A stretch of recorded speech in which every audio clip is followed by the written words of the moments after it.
கைப்பிரியா இந்த உனக்கு surprise gift.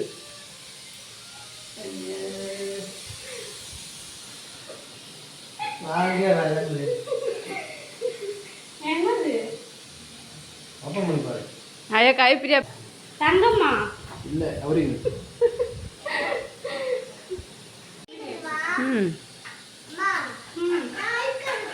இந்த வருஷம் பிறந்தநாள் வந்து வாழ்க்கையிலேயே மறக்க முடியல. அந்தளவுக்கு சர்ப்ரைஸ் எமோஷ்னல் எல்லாமே இருந்தது. இந்த வீடியோவில் அந்த சர்ப்ரைஸ் எமோஷ்னல் எல்லாமே ஆட் பண்ணியிருக்கேன். கண்டிப்பாக ஃபுல்லாக வீடியோ பாருங்கள்.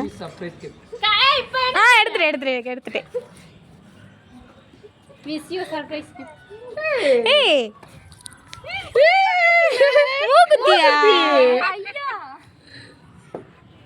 கவியக்கா பறந்துட்டாங்க. கட் பண்ணிடுறாங்க.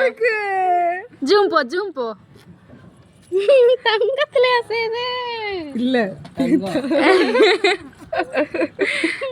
சூப்பர் என்ன கண்ணீர் வருதா? எமோஷனல் ஆயிட்டீங்களா?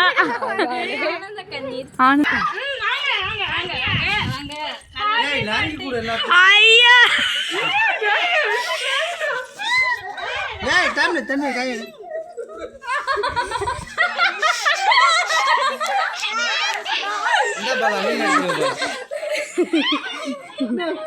அக்கா என்னக்கா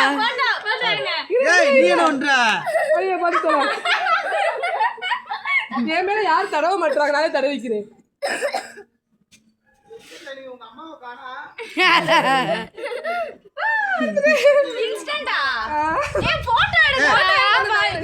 வீடியோ யாருமா தன்வி? யாருமா? இங்க பாரு, அம்மா பாரு. யாரு பாப்பா இந்த ஃபன்லாம் நைட் தான் நடந்தது. நைட்டு 12 மணி வரையும் இருந்தவங்கள ரோட்டில் தான் அந்த மாதிரி விளையாடிக்கிட்டே இருந்தோம். ரொம்ப ஜாலியாக போச்சு. இருக்கா இன்னும்? ஓ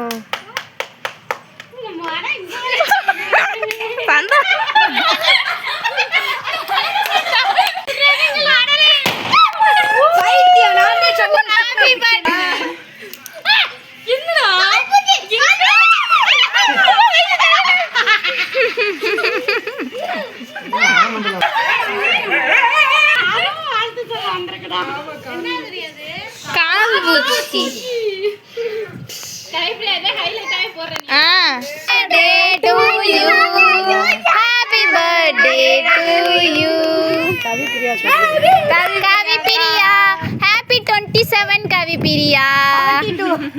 மனச புண்படுத்தாதீங்கடா. 27 நாக்கா சொன்னாங்க. 27 மற்ற நாள் கூட கொஞ்சம் எந்திரிச்சு சமைப்பேன். எனக்கு சுத்தமாக எந்திரிக்கவே இல்லை. வீடு கூட கூட்டலாம். அவங்க தான் கூட்டி விட்டு சாப்பாடு வெளியே போய் பிரியாணி வாங்கிட்டு வந்திருந்தாங்க. அதை காட்டிலும் பெரிய குடும்பம் குளின்னு போட்டு ஃபோர்ஸ் பண்ணிக்கிட்டே இருந்தாங்க. குளிக்க கூட அன்றைக்கி எனக்கு பிடிக்கல. ஈவினிங் 3 o'clock மேலே தான் குளிச்சு ரெடியான விசேஷம் அப்படியே போய் பிக் பண்ணிவிட்டு அப்படியே வெளியே அவுட்டிங் போனோம். அடுத்து தான் நான் என்னோடய பர்த்டே ட்ரெஸ் எப்படி இருக்குது, என்னோடய மேக்கப் சிம்பிளாக தான் இருந்தது. அது எப்படி இருக்குன்னு பார்த்து கமெண்ட் பண்ணுங்கள். நல்லா இருக்கா நல்லா இல்லையா, எனக்கு சூட் ஆகலைன்னா அப்படியே விசை கூட்டிகிட்டு வரலான்னு போனோம். விசஸ் கூப்பிட்றதுக்கு நான் மோஸ்ட்லி போவேன். ஆனால் சேதருக்கு அன்றைக்கும் நான் கிளம்பி போவேன். ஏன்னா எனக்கு சேதோட அவுட்டிங் போகிறது ரொம்பவே பிடிக்கும். 4 day போகிறோமே 5 days போகிறோமே அப்படின்னு எனக்கு போர் அடிக்காது. சேதோட போகிறேன்னா ரொம்ப ஜாலியாக இருக்கும். சேதோட சேர்ந்து அப்படியே விசை பிக்கப் பண்ணிவிட்டு இங்கே இருக்க அந்த பிளேஸை பாருங்களேன், எந்தளவுக்கு வறண்டு போயிருக்கு. அந்த இதில் இடத்துல புல்லே இல்லை, ஆனால் அதையும் அந்த ஆடுக உட்காந்து சாப்பிட்டுக்கிட்டு இருந்துச்சுங்க. அதை பார்க்கவே அழகாக இருந்துச்சு. அதோட தான் அதை வீடியோ எடுத்துக்கிட்டு இருந்தேன். எங்கள் மாமாவும் சொன்னாங்க, இதில் ஃபுல்லே இல்லை பாவம், அதை போட்டு சாப்பிட்டுக்கிட்டு இருக்கு, சும்மா சாப்பிட்ணுன்றதுக்காக சாப்பிட்டுக்கிட்டு இருக்கு அப்படின்னு சொல்லியிருந்தாங்க. அதை அப்படியே வீடியோ எடுத்துக்கிட்டே போய்கிட்டு இருந்தேன். ஃபேஸ்க்கு ஹிந்தி எக்ஸாம் போய்கிட்டு இருந்துச்சு. அப்புறம் அவனையும் படிக்க வச்சுட்டு அப்படியே வெளியே அவுட்டிங் கிளம்பலான்னு தெப்பக்குளம் கிளம்பிட்டோம். என் வீட்டுக்கார சும்மா குறை சொல்லக்கூடாது. காலையிலேருந்து அவங்ககிட்ட வேலையை அவர் தான் பார்த்தாரு. காலையில் சமைக்கிறது, பாத்திரம் கழுவுறது, வீடு கூட்டுறதுன்னு. அப்புறம் ஈவினிங் சமைக்கிறது, பாத்திரம் கழுவுறது, வீடு கூட்டுறது. பிறந்த நாளாக இருந்தாலும் நம்ம தானே பண்ணணும். அதை முடிச்சு வச்சுட்டு தான் கிளம்புனேன். ஏன்னா இல்லாட்டி வந்து நம்மளுக்கு டயர்டாக இருக்கும். பிறந்த நாள்னால் கோயிலுக்கு தான் போவாங்க. ஆனால் நாங்கள் வந்து கோயிலுக்கே போக மாட்டோம். வீட்டில் மட்டும் விளக்கேற்றி சாமியை கும்பிட்டு முடிச்சிடுவோம். பட் இந்த தடவை கோயிலுக்கு போகலாம் அப்படின்னு சொல்லி ஒரு பிளான் இருந்தது. எந்த கோயிலுக்கு போனோம் தெரியும். அப்படி பௌர்ணமி எதுவுமா எங்களுக்கு காட்சி கொடுத்தது என்னமோ சிவபெருமாள் தான். மோஸ்ட்லி மதுரையில் இருக்கவங்க எல்லாத்துக்குமே இந்த கோயில் தெரியாமல் இருக்காது. பார்க்குறவங்க கமெண்ட் பண்ணுங்கள். நான் நேம் சொல்கிற ஐடியாவில் இல்லை. யார் யாருக்கு தெரியுதுன்னு பார்க்கலாம். இந்த கோயில் எங்கே இருக்குது, அதோட நேம் என்னன்னு சொல்லுங்கள். இன்னொரு விஷயம் என்னென்னா, எங்கள் மாமாவுக்கு வந்து கோயிலில் ஃபோட்டோ வீடியோஸ் எடுத்தால் சுத்தமாகவே பிடிக்காது. மற்ற இடத்துல எடுத்தால் கூட ஒன்றும் சொல்ல மாட்டாங்க. கோயிலில் எடுத்தோம்னா சுத்தமாகவே பிடிக்காது. அதனால் அவங்க எடுக்கவே விட மாட்டேன்ட்டாங்க.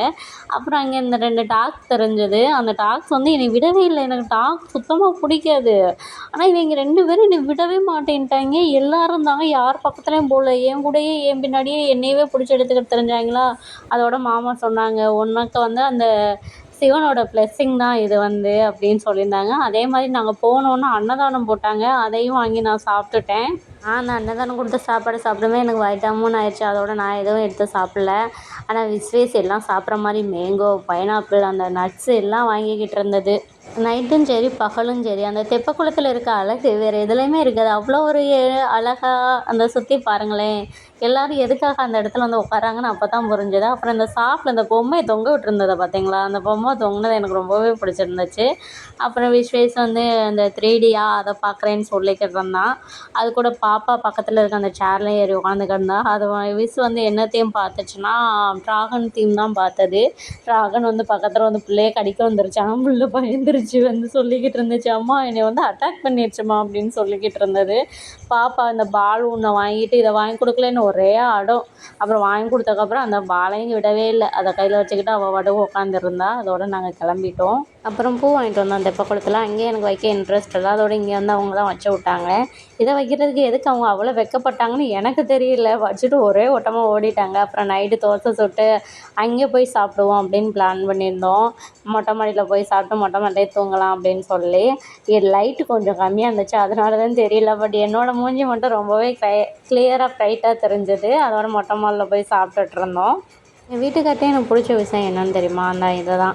அவங்க வந்து இது லேடிஸ் பார்க்குறது, இது ஜென்ட்ஸ் பார்க்குறது அந்த மாதிரிலாம் யோசிக்க மாட்டாங்க. அவங்களே அவங்க வேலையை பார்த்துருவாங்க. அது போக எனக்குமே ரொம்பவே ஹெல்ப்ஃபுல்லாக பண்ணுவாங்க. அப்புறம் நைட்டு கொஞ்சம் நேரம் விளையாடிக்கிட்டு இருந்துச்சுங்க. இல்லை பார்க்கவே சந்தோஷமாக இருந்துச்சு. இல்லை மணி 11 மணி ஆச்சு. அந்த டயத்தில் மேலே நின்று விளையாடிக்கிட்டு இருந்துச்சுங்க. அதோட அப்படியே மேலேயே விரிச்சு போட்டு பௌர்ணமி நிலவுக்கு அதுக்கும் அவ்வளோ ஒரு நல்லா இருந்தது. மேலேயே படுப்போம் அப்படின்னு சொல்லி படுத்துட்டு வந்தோம். லக்கி பையன் தான் எங்களை தூங்கவே விட மாட்டேன்ட்டான். இருந்தாலும் அவனும் சேர்ந்து விளையாடிட்டு அப்படியே எல்லாருமே மாடியை தூத்து விட்டுட்டு படுத்து தூங்கிட்டான். Good night. இந்த வீடியோ பிடிச்சிருந்தா சப்ஸ்கிரைப் பண்ணிக்கோங்க. அடுத்த ஒரு வீடியோவில் சந்திப்போம்.